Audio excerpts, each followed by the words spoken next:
Tu t'es déjà demandé pourquoi des gens intelligents font collectivement des trucs complètement débiles, genre paniquer pour du papier toilette, suivre une foule sans savoir pourquoi applaudir des idées absurdes juste parce que tout le monde le fait. Ce n'est pas un hasard, ce n'est pas un manque d'éducation. C'est un phénomène mesuré scientifiquement. Plus la pression sociale augmente, plus l'intelligence collective baisse. Oui, les foules rendent les individus statistiquement plus stupides. On adore l'idée que, à plusieurs, on est plus intelligent. Et parfois, c'est vrai, mais dès que tu ajoutes pression sociale, regard des autres, hiérarchie, peur d'être exclu, le raisonnement individuel s'effondre. Des chercheurs en psychologie sociale ont montré que le QI moyen, mesuré collectivement, baisse quand les individus sont observés ou jugés par le groupe.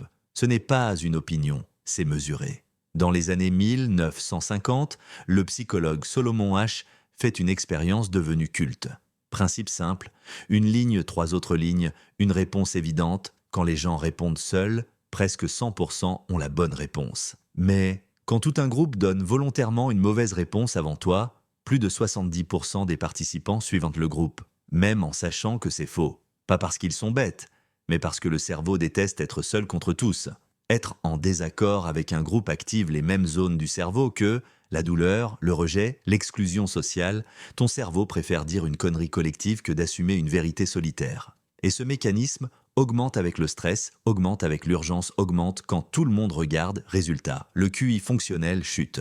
Des études dans psychologie cognitive montrent un truc fascinant. Plus la foule est grande, plus les individus délèguent de leurs réflexions. C'est ce qu'on appelle la diffusion de responsabilité. Quelqu'un va réfléchir, quelqu'un va décider, pas moi. Donc personne ne réfléchit vraiment. Et la magie noire, tu obtiens une foule sûre d'elle, mais objectivement moins intelligente. Attention piège, ce n'est pas que la foule est idiote, c'est que le contexte empêche l'intelligence individuelle de s'exprimer. Sous pression sociale, on simplifie, on imite, on évite le conflit, on suit le signal dominant, ton cerveau passe en mode survie sociale. Et la survie, c'est rarement le moment des bonnes décisions. C'est pour ça que les bulles idéologiques se forment, les rumeurs explosent, les mouvements absurdes prennent de l'ampleur, des gens brillants défendent des idées catastrophiques. Pas parce qu'ils sont devenus bêtes, mais parce que le groupe a désactivé leurs pensées critiques. Seul, tu réfléchis. En groupe, tu ajustes. Et plus le groupe est bruyant, sûr de lui et pressé, moins il est intelligent.